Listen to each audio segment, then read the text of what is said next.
O tema da verdade é um tema assim muito misterioso e muito complexo.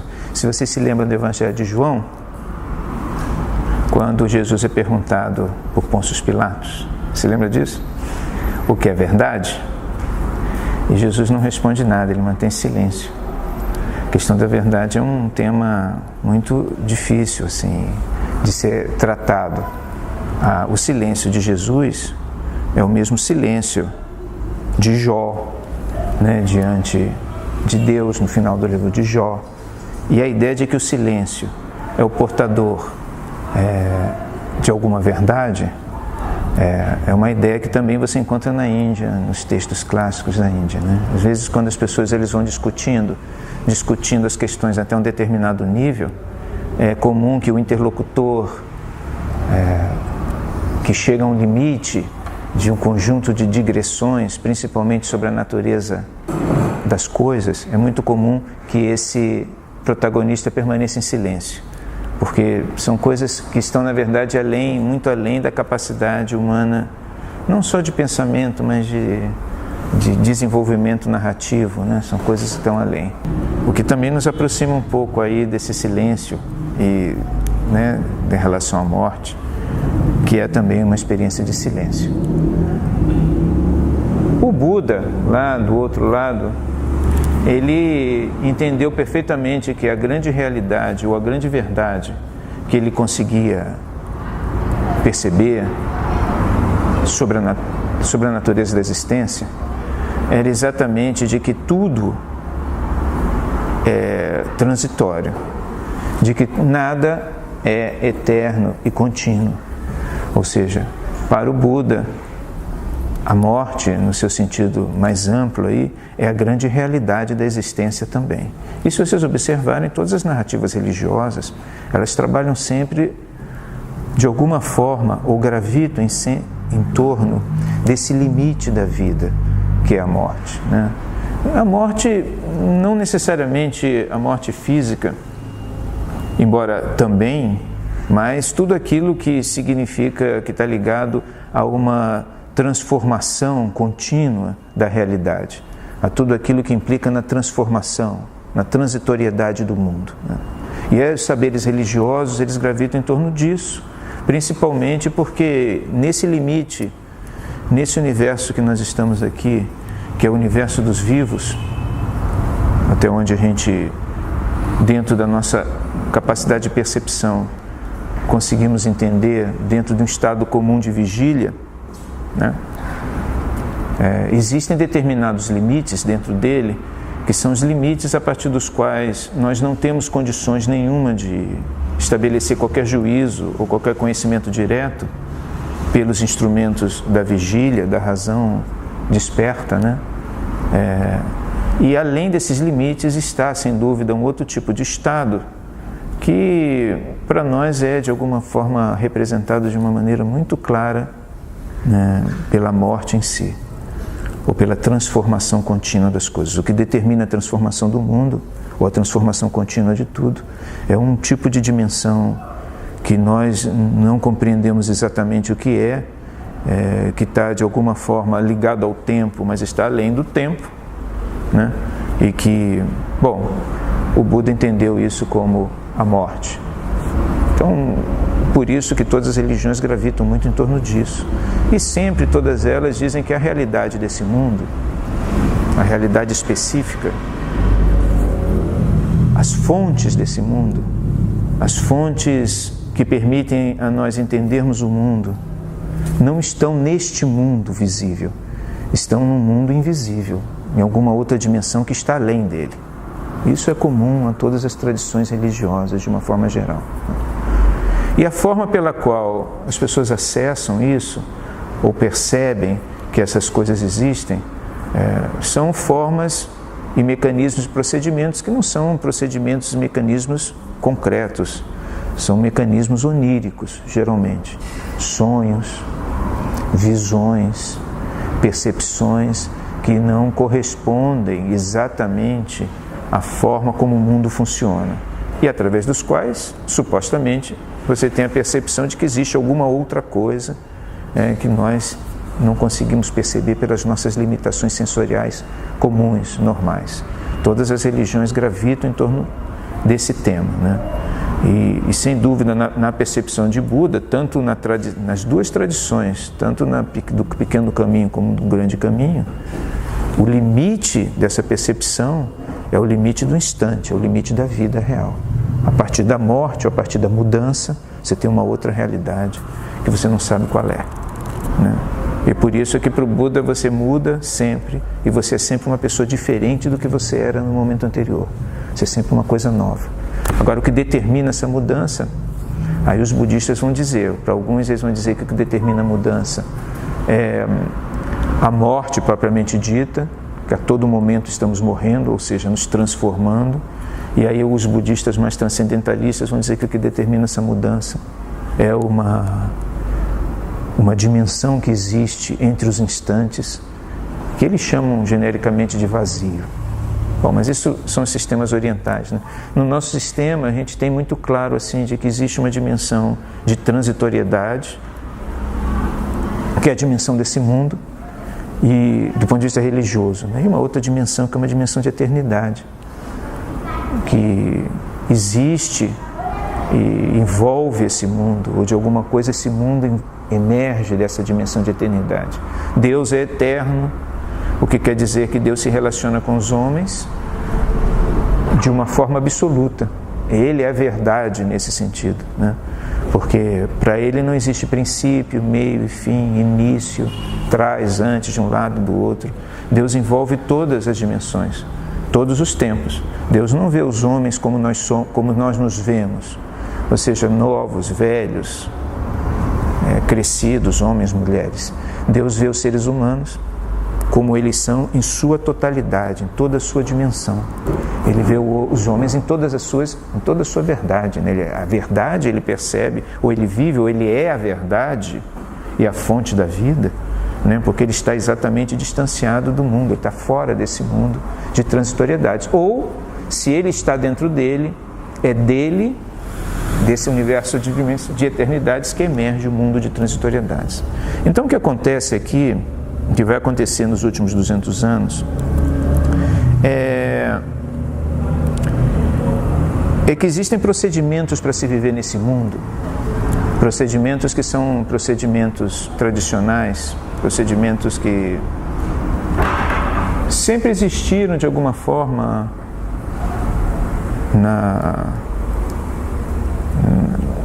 que sempre foram os métodos, e ainda são os métodos pelos quais nós vivemos, que são procedimentos baseados em conceitos, em percepções, em ideias, que nos vêm da nossa subjetividade.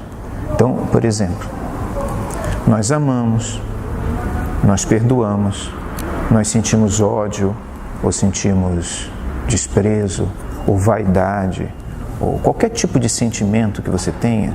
Esses sentimentos, como vocês podem perceber muito bem, porque todos nós os temos, eles são vivenciados de forma diferente. A gente sabe o que é o amor. Por exemplo, Paulo tem uma longa narrativa sobre o amor, que é uma parte muito bonita, né, do Novo Testamento. Mas essa coisa do amor, cada um de nós vive o amor de uma maneira... Cada um de nós vive o amor de uma maneira diferente, em diferentes maneiras ao longo da vida. O que não significa que nós não reconheçamos cada um desses momentos como momentos de amor. Um amor de um pai para o filho, um amor de marido e mulher, um amor de uma pessoa para com a sua pátria, o amor de amigo, um amor maior, um amor menor, um amor passional, um amor moderado. No entanto, nós percebemos que são amores, que o sentimento de amor está presente ali. Mas vocês vejam que é um sentimento, o sentimento de amor, que é um sentimento extremamente impreciso, extremamente difuso, embora nós saibamos o que é. Isso porque a sua forma, a sua origem, a origem desse sentimento, ela não está necessariamente no mundo. Ela pode estar dependendo das escolas filosóficas. Dependendo das escolas filosóficas, esse sentimento pode estar, por exemplo, numa ideia pré-existente que precede o mundo, ou pode estar até no próprio movimento do mundo. Mas o que acontece é que nós sabemos da existência dele porque alguém, em algum momento, sonhou, ouviu isso, em algum tipo de visão. Isso é muito comum nos textos bíblicos. Nós falamos de conceitos como, por exemplo, o perdão, que é um conceito bíblico por excelência. A gente não encontra isso claramente por aqui, mas alguém, um profeta, Ezequiel, por exemplo, percebeu a realidade subjetiva ou transcendente do perdão através da experiência dele com uma outra dimensão que não é uma dimensão transitória, é uma dimensão eterna. Uma dimensão eterna. Os seres humanos sempre viveram um mundo muito assim, ou seja, a ideia de que essas ideias centrais, as que vêm dos sonhos, as que vêm das visões, são as ideias organizadoras do mundo, essa ideia sempre foi uma ideia muito importante. Você vê que pessoas visionários, em períodos anteriores ao século XVIII, em períodos anteriores à secularização do Estado, visionários comandavam exércitos. Por exemplo, Joana d'Arc é um caso clássico disso. Joana d'Arc comandou um exército a partir de visões. Ela teve visões, e em função dessas visões, ela acabou assumindo o controle do exército francês e comandou tropas, todo norteado por visões. Ela não observava muito claramente o que estava acontecendo no mundo, mas o que ela via além do mundo, além da morte, era o que ela olhava, era o que ela percebia. Mas sempre existiu também, e isso vem desde o mundo clássico, sempre existiu também a percepção de que existe uma certa racionalidade no mundo, que você pode instrumentalizá-la ao seu favor, de alguma forma. Ou seja, existem elementos materiais no mundo concretos que, uma vez utilizados ou manipulados, se você os conhece, se você consegue reproduzi-los abstratamente, e a partir dessa reconstrução abstrata você consegue fazer previsões com eles, por exemplo, o ciclo das estações é um caso. As pessoas percebiam que existem coisas nesse mundo que não viam, você não precisava ter uma visão para perceber o ciclo das estações. Há períodos de seca, períodos de chuva, de seca, de chuva, de seca, de chuva, e em função da manipulação desses elementos, ou seja, dentro da própria vida, você podia estabelecer algum tipo de previsibilidade sobre o futuro.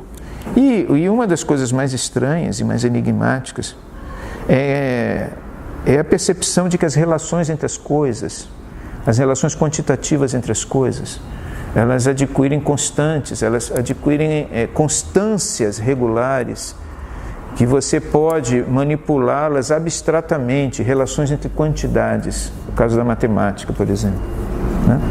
A matemática, ela é alguma coisa de muito interessante, que desde o primeiro momento foi reparado e percebido, porque a percepção da matemática é tão antiga quanto a história. Você tem pessoas fazendo relações entre quantidades desde o primeiro momento. O que você percebe na causa da matemática é que elas dizem coisas concretas sobre o mundo, coisas objetivas, não são subjetivas, são objetivas. Os números, as relações de quantidade são objetivas. Sempre houve, pelo menos até o século XVI, até o século XV, até Copérnico pelo menos, sempre houve uma dificuldade muito grande de se aceitar o império da matemática. Em geral, as pessoas colocavam a matemática submetida de alguma forma a esse outro império de subjetividades que nós estávamos falando aqui. Porque essas coisas eram tidas como mais importantes, que se referenciavam ao mundo eterno. E a matemática era tida como alguma coisa transitória, se referia a transitoriedades, basicamente, a dinâmicas neste mundo, concretamente. Mesmo porque você não pode definir amor concretamente, quantitativamente, nem a caridade, nem a ternura, nem o perdão. Então, para que serve exatamente a matemática? Quando Nicolau Copérnico, pela primeira vez, documentadamente pelo menos, ou pelo menos foi a primeira vez que alguém deu valor a isso, alguém deu importância a isso. Quando Nicolau Copérnico, ele afirmou que ele podia reconstruir uma visão do cosmos exclusivamente a partir da matemática, sem considerar qualquer subjetividade, por exemplo, a vontade de Deus, a centralidade humana, todos esses elementos subjetivos, né? O ser humano como centro de referência do mundo, ou, por exemplo, a percepção humana do mundo, que é muito subjetiva, você vê uma coisa, o outro não vê, e por aí vai, né? Quando Copérnico disse que nada disso, de que ele podia construir uma cosmologia, uma fala sobre o mundo, um sistema cosmológico, exclusivamente a partir da matemática, ele tem que dizer na introdução da Revolução dos Corpos Celestes, ele diz isso, ele diz o quê? Ele diz o seguinte: eu não estou aqui dizendo que as qualidades não são importantes, mas eu estou dizendo que com as quantidades, utilizando exclusivamente as quantidades, eu posso ver coisas que não são visíveis. Ou seja, eu posso ver que a Terra gira em torno do Sol, o que é uma coisa invisível para os seres humanos. Os seres humanos não veem assim. Mas ele faz questão de dizer assim: olha, eu não estou dizendo que as qualidades não são importantes, mas eu posso realmente afirmar coisas relevantes com isso. Agora, tanto ele era preocupado com isso, que ele resolveu publicar o livro dele após a morte dele. É uma decisão que ele toma, publicar após a morte, porque ele ficou com medo. E a partir daí, o que nós vemos é realmente o desenvolvimento do império, das quantificações, como um instrumento fundamental para as pessoas poderem ver coisas que não viam. Você vai dizer assim: mas são as coisas da subjetividade que as pessoas não viam? Não, para ver coisas neste mundo. Porque a matemática não serve, apesar do campo da física quântica sempre se tentar dizer que existem limites para a matemática. Quer dizer, você chega a um determinado momento em que a física, né, que é matemática, a física, os números não batem mais, por exemplo, né, que é o que acontece na física quântica, os números não batem mais, esses são os limites da física, os limites da matemática, né? Apesar disso existir, de fato, a matemática não consegue ultrapassar este limite. Ou seja, você não consegue falar com a matemática sobre coisas que estão além da vida, ou além, né, o que a física quântica apenas mostra. Apenas não, ela mostra 1 milhão de coisas, mas uma das coisas que ela mostra é que realmente existe um limite para a matemática. Mas dentro dos limites da matemática, ela realmente pode falar sobre tudo. Todas as relações entre as coisas nesse mundo são relações entre quantidades. Para vocês terem a dimensão do que isso ocasionou em termos de revolução, basta ver, os mais novos não, mas os mais velhos com certeza, viveram ainda uma medicina, principalmente os médicos sabem disso, onde a subjetividade era muito importante. O conhecimento, a subjetividade, a apreciação do paciente era um elemento muito importante do diagnóstico. O médico, bom, excelente médico, era quase um mago no fundo.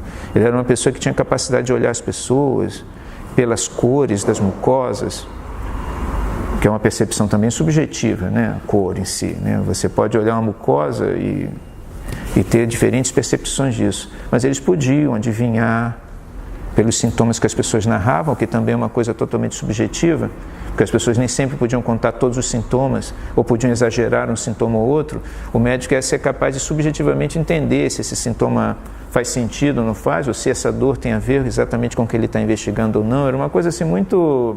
Tanto que os grandes médicos do mundo antigo eram todos pessoas muito, assim, perceptivas, tinham que ter uma sensibilidade muito grande.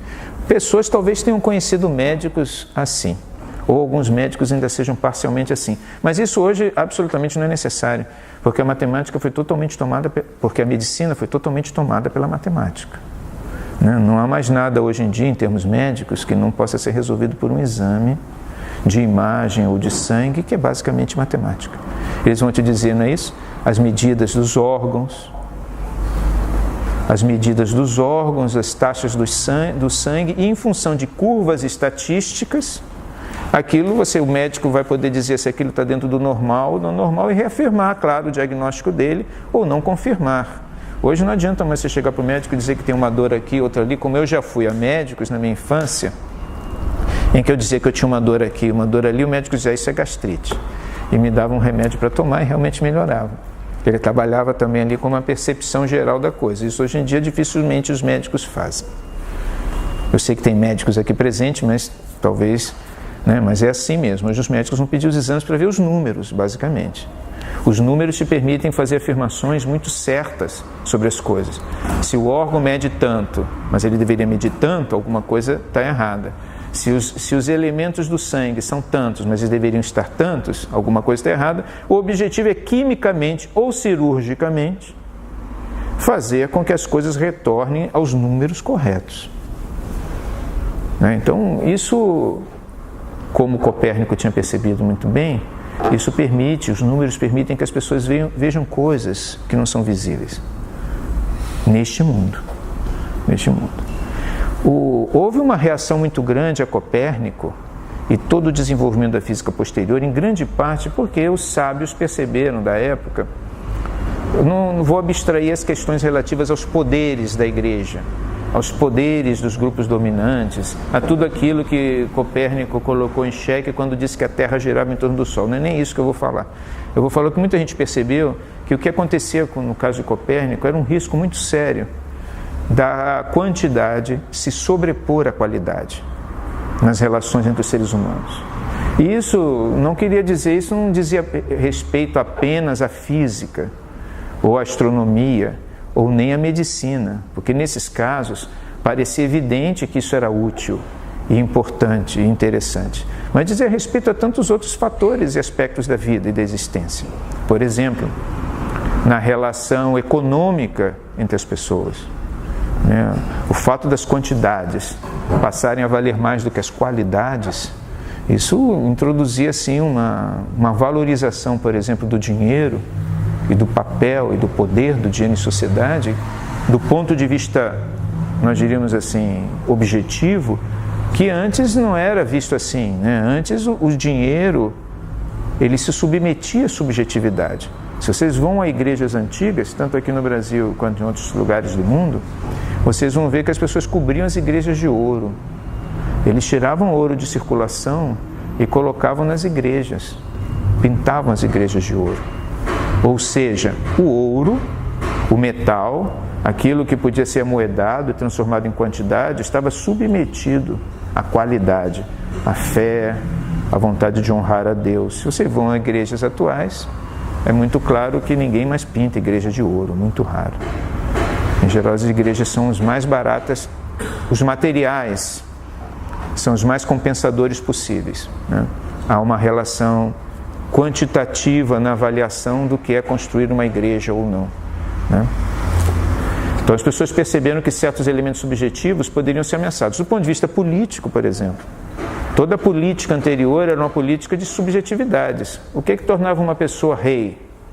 Era a qualidade do seu nascimento. A qualidade do seu nascimento. Ele havia nascido numa família que, por alguma razão subjetiva, não era objetiva.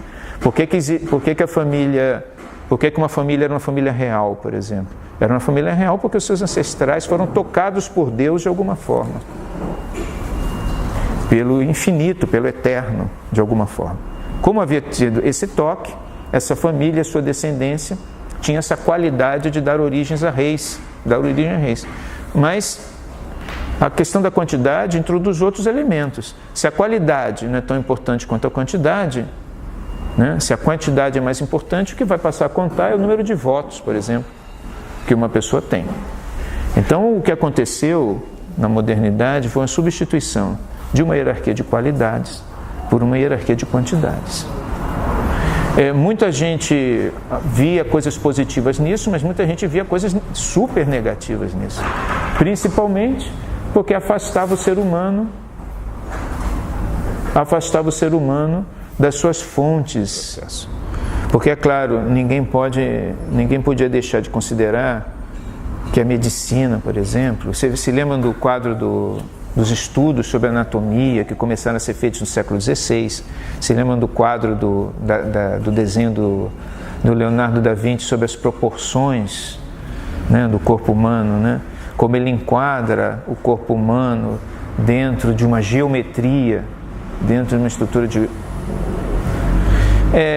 Do ponto de vista médico, do ponto de vista da física ou da astronomia, ninguém tinha muita dúvida sobre a utilidade, e aí não havia como as pessoas renunciarem a isso. Agora, as implicações morais, éticas, do império da quantidade sobre a qualidade são grandes, foram grandes e continuam sendo grandes, e cada vez maiores no fundo. É por isso que, embora o império da quantidade ele tenha se generalizado e se consolidado, as repercussões, as implicações disso são grandes. A principal delas é que na sociedade das quantidades, as qualidades valem cada vez menos. E os objetivos e as fontes dos conceitos e das legitimações que antes vinham de fora, e vocês vejam, o fora passou a ser uma dimensão assim muito estranha para o mundo das quantidades, porque o que é realmente o fora da vida? O que é o que está além da vida? Né? Ou melhor dizendo, além da morte. A gente não fala além da morte, a gente fala além da vida, né? Ou seja, além da morte. Né? Você vê que toda a questão das religiões é a descoberta da vida eterna, que é uma outra dimensão, que não tem a ver com essa vida, tem a ver com uma outra vida, que está além da morte. Né? Deus vence a morte, as pessoas vencem a morte, mas elas só vencem a morte através dessa outra dimensão, em contato, na transcendência, ou no que quer que seja, que você entenda que aconteça aí. As religiões têm diferentes visões sobre esse assunto, embora no fundo, como os filósofos da filosofia perene afirmam sempre, no fundo elas sempre convergem em alguma dimensão para certos consensos. Isso existe também, né, em alguma forma. O que é essa dimensão? Essa dimensão do que está além, é uma dimensão que não pode ser quantificada. Ela não pode ser quantificada. Ela só pode ser percebida em sua grandeza através da inspiração pessoal de cada um. Individualmente, nós podemos perceber isso. Os místicos diretamente, os menos místicos através da fé, basicamente. Quando alguém sonha, por exemplo, que encontra um parente morto, é como se esse parente morto estivesse ali. Você transcende os limites da morte. Mas o que é um sonho, na verdade? Para o Freud, por exemplo, que foi quem começou primeiro a destruir qualquer elemento de qualificação, para o Freud, o sonho é um eco das experiências que você vive neste mundo. Você vive essa experiência nesse mundo e à noite você sonha sobre este mundo. Não há nenhum outro mundo no sonho, só existe esse mundo. O Jung, que era um psicanalista suíço, ele vai dizer que não é bem assim. Ele acha que nos sonhos tem coisas deste mundo, mas tem coisas de um outro mundo, de uma outra realidade que está além desta, por exemplo. Ele vai afirmar isso. Mas essa não é a visão corrente. Em geral, a partir do século XVIII, como vocês podem também observar bem, os esquizofrênicos passaram a ser doentes mentais, pura e simplesmente. Ou seja, qualquer pessoa que ouça coisas, veja coisas que os outros não veem, né, sofre um diagnóstico. Outro dia, não precisa nem muito longe, não precisa ser esquizofrênico, mas isso ainda sobrevive muito isso na sabedoria popular. Por exemplo, uma vez eu estava no meu prédio, aí um funcionário que estava lá teve um ataque epilético. E aí, no meio do ataque epilético, estava lá, as pessoas socorram. Quem conhece o que é um ataque epilético sabe como socorrer um epilético, etc. Em determinada altura, uma senhora que estava passando lá falou assim: tem que levar ele no centro. Tem que levar ele no centro. Não sei se vocês já escutaram essas coisas. As pessoas dizem o quê? Que esses fenômenos de distúrbio que nós consideramos, porque depois ele vai ser medicado, ele vai sair dali, alguém vai dar para ele um remédio cujo objetivo é impedir que ele tenha os ataques epiléticos, né? Assim como um esquizofrênico que vê coisas, ele é imediatamente encaminhado para o psiquiatra para impedir que ele volte a ter esses sintomas, ele vai ser medicado nessa direção. Mas isso é um fenômeno muito recente, porque até o século XVIII, se vocês pegarem a Bíblia, não precisa ser o século, eu ia até o século XVIII, mas se a gente for mais adiante, os profetas viam coisas. Eles viam coisas. Ezequiel, quando está lá no rio, como é que é o nome do rio que ele está? Quando ele está junto com os exilados na Babilônia, ele vê a carruagem de Deus vindo na direção dele, com todos os anjos cercando o trono celestial. Ele tem uma visão. Você vai dizer assim, mas você está dizendo que ele é esquizofrênico? Não estou dizendo isso, porque na época dele não existia isso. As pessoas que viam as coisas eram pessoas muito respeitadas, porque ou elas estavam, na igreja era muito assim, tanto que a igreja logo mandava alguém para saber se essas visões vinham do demônio ou se vinham de Deus. De qualquer forma, ninguém acreditava que essas visões viessem deste mundo ou de um distúrbio mental. Essas visões vinham sempre de outro mundo. Então essa mudança, por exemplo, é uma mudança radical, porque essas pessoas todas hoje que vêm, se lembram dos 3 pastores que viram Nossa Senhora de Fátima, por exemplo? Viram Nossa Senhora de Fátima, e são santos, foram canonizados. Eles tiveram uma visão. Hoje em dia nenhum médico vai acreditar nisso, e a própria igreja é pressionada a mandar primeiro um psiquiatra para ver o que é aquilo exatamente. Mas isso é porque a quantidade se sobrepõe à qualidade. Para os médicos é muito claro, por exemplo, que esse tipo de visão é ocasionado por um estado, uma alteração de determinados hormônios cerebrais, que é um estado que ocorre durante o sono e que naquele caso está acontecendo durante a vigília. Então, se você reequilibra os números cerebrais, você consegue sufocar aquilo. É claro que, pelo que eu observei ao longo da vida, nenhum chamado esquizofrênico recupera uma vida normal, entre aspas. Todos eles vivem permanentemente dopados. Mas, de qualquer forma, você vê como houve uma mudança muito significativa. Além do que, você tem implicações políticas também muito graves nisso, porque enquanto existiu o Império das Qualidades, houve uma experiência histórica que nós temos que recordar aqui, que é muito importante, que foram as guerras religiosas do século XVII na Europa, especialmente na Inglaterra. Estão falando assim, mas o mundo é tão grande. Bom, de fato, os acontecimentos que tiveram lugar na Europa Ocidental e na Inglaterra tiveram implicações mundiais. Isso não é uma coisa menor, é uma coisa de grande importância o que aconteceu ali.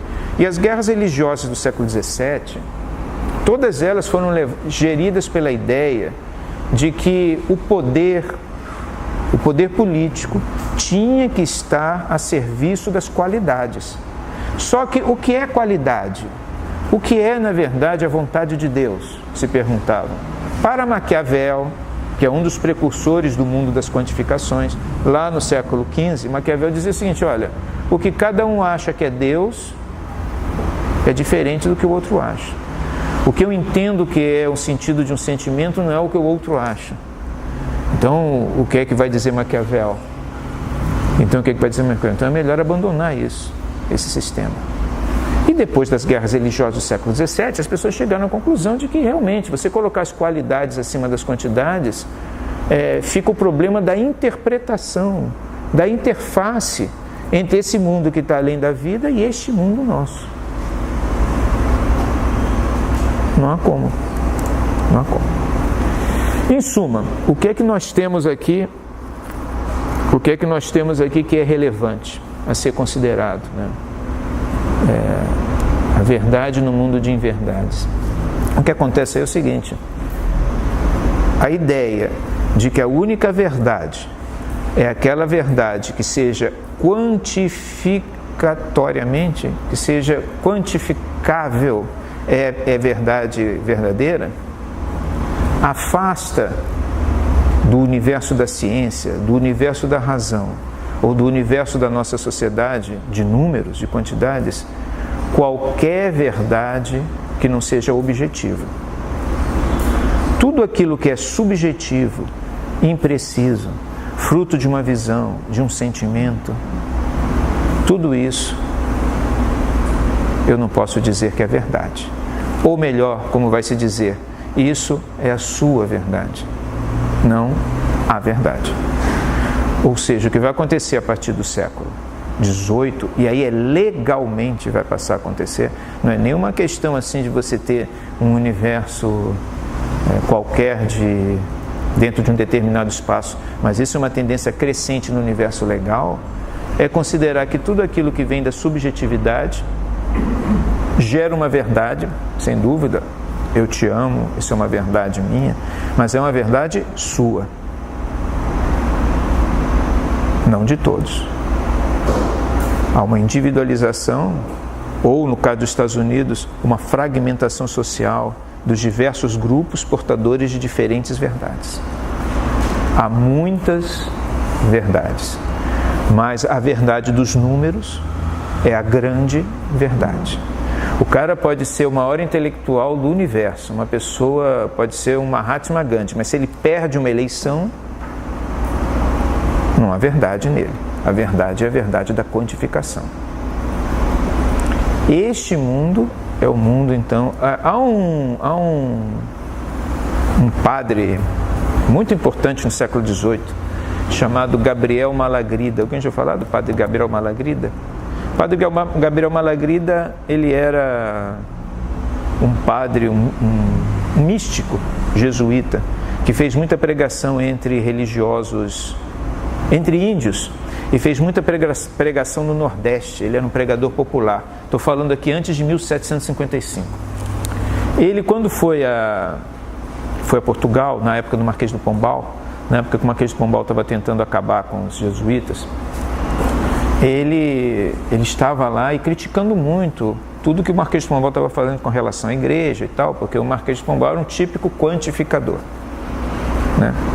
Ele era o precursor dos estados quantificadores. Ele se preocupava muito com números, com riquezas, com equilíbrios de finanças e coisas assim, né? E muito pouco com as qualidades das coisas, né? Com as subjetividades e tal. Ele estava em Portugal quando houve o terremoto de Lisboa, de 1755, que arrasou a cidade e as partes altas pegaram fogo. E o Gabriel Malagrida achou que aquele terremoto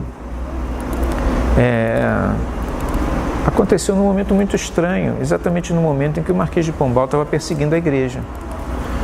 E ele sugeriu uma conexão entre os dois eventos, que o Pombal imediatamente recusou, disse que não havia conexão entre os dois eventos. O terremoto, disse o Marquês de Pombal, é um evento natural, não tem nada a ver com os seres humanos. E o Malagrida insistiu que não. Há uma conexão entre todas as coisas do mundo, disse Malagrida. Bom, não vou nem entrar nessa discussão. Embora, para quem conhece um pouco de história, é muito curioso que esse terremoto de Lisboa, de 1755, nunca tenha tido nenhuma memória de um terremoto igual a esse, antes de 1755, e nunca mais houve qualquer terremoto em Lisboa, desde aquele momento, né? Então, aconteceu exatamente naquele momento. Para o Malagrida, aquilo seria, diríamos, uma sincronicidade assustadora, né, para ele, aquilo ter acontecido. Mas não vou nem entrar no mérito. Mas o que acontece é o seguinte: o Malagrida, em função de diversos fatores, acabou sendo preso pelo Marquês de Pombal e levado para uma prisão, onde ele tinha visões. O Malagrida tinha visões. As pessoas diziam que ele ficava na cela assim: quem fala? Quem fala? Ele escutava alguém. Ah, tá. E ele anotava. E com isso ele escreveu alguns livros, pelo menos 2. Um deles se chama Vida e Império do Anticristo, aonde ele narra as visões que ele teve sobre o futuro da humanidade. E o Malagrida diz uma coisa ali que é muito interessante. Ele diz o seguinte: como vai ser o futuro? Diz Malagrida. Ele diz: o futuro vai ser um futuro de muitas verdades e nenhuma. Porque onde há muitas verdades, não há nenhuma. É claro que ele estava muito preocupado com a questão da igreja, mas a afirmação de Malagrida é uma afirmação muito interessante, porque, no fundo, uma sociedade como a nossa, onde cada um tem a sua verdade, e Malagrida é importante, porque Malagrida, ele na Umbanda, quando o caboclo Zélio, como é que é o nome dele? Fundador da Umbanda, ele teve a visão lá do caboclo das 7 encruzilhadas. O caboclo das 7 encruzilhadas disse para ele que era o padre Gabriel Malagrida em uma outra encarnação, porque o padre Gabriel Malagrida tinha tido uma importância popular muito grande no Brasil no século XVIII. Mas o que ele está dizendo é o seguinte: numa sociedade, olha que ele não tinha vivido ainda o Gabriel Malagrida não tinha visto da missa a metade ainda, porque ele estava no princípio desse processo. Mas que ele disse, olha, se o Pombal está dizendo que cada um tem a sua verdade, onde está a verdade? Não há mais verdade alguma. É claro que ele estava preocupado com a questão da igreja, com a perda do poder da igreja, mas do ponto de vista assim, mais filosófico, mais ético, ele estava preocupado com o fato de que numa sociedade de múltiplas verdades, ou seja, onde você não consegue estabelecer um critério concreto para definir o que é a verdade, que não seja um critério objetivo e quantitativo, numa sociedade como essa, você não pode definir o que é a verdade espiritual, ou o que é a verdade enquanto tal. Porque neste mundo, Malagrida não diz isso, mas eu depreendo, neste mundo só há transitoriedade. Nada nele é totalmente verdadeiro. Quer dizer, uma coisa que você vê agora, amanhã já não é mais, já mudou. Uma pessoa que está viva, amanhã já está morta, e por aí vai. Então, a verdade, nessa perspectiva, só pode ser uma verdade que advém de um mundo, você postula a existência de um universo que seja eterno. De Deus, essencialmente. Ou de um mundo que está além da vida, ou um mundo que está além da morte em si. Então, esse tipo de perspectiva é muito complexa, porque a grande parte das confusões que existem no mundo contemporâneo, e você vê, nós vivemos isso cada vez mais, né? Uma perda de referenciais sobre o que é certo, sobre o que é errado, sobre o que é verdadeiro, sobre o que é falso, ou a ideia de que cada um pode ter a sua própria verdade e ela ser igualmente legítima, como todas as outras verdades têm, né? Primeiro, desqualifica totalmente o universo de subjetividades do ser humano. Tudo aquilo que você sonha, tudo aquilo que você sente, ou tudo aquilo que você vê não é realmente particularmente importante, a não ser para você mesmo, e assim até determinado limite, porque esbarra na quantificação do mundo. Se você não pode comprar isso, então esqueça, você não pode viver essa experiência, né?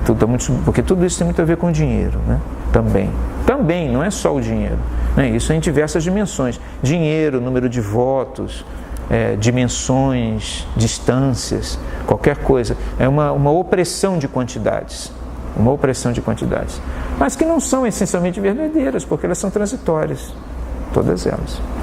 Então, quando a gente fala assim, a verdade no mundo de inverdades, é porque é muito difícil, no mundo que vem depois do século XVIII, a experiência da verdade, seja ela qual for, porque mesmo a sua experiência da verdade, ela é colocada em xeque pelo sistema enquanto tal. Não, essa é a sua experiência. Isso é o que você está sentindo. Você e o teu grupo, provavelmente, se não for só você. Mas isso não me diz respeito, porque eu tenho uma outra verdade. Então, a verdade acaba, basicamente. Então, essa profecia do padre Gabriel Malagrida, é claro que, como a gente vai ver aqui nas próximas aulas, você tem outros elementos também que devem ser considerados problemáticos nisso, né? Que dizem respeito, por exemplo, ao problema que nós vamos ver nas próximas aulas, os problemas de pluralidade moral que advém, né, das diferentes verdades, o problema da salvação da alma e de uma sociedade de direitos, o problema dos direitos, que são basicamente quantitativos. Os direitos dizem respeito a coisas materiais, concretas. E a questão do espírito em si, né? E da supremacia da matéria sobre o espírito, que é característico do hedonismo subsequente, que faz parte desse projeto de sociedade. Em suma, essas eram algumas questões que eu gostaria de colocar aqui. Muito obrigado.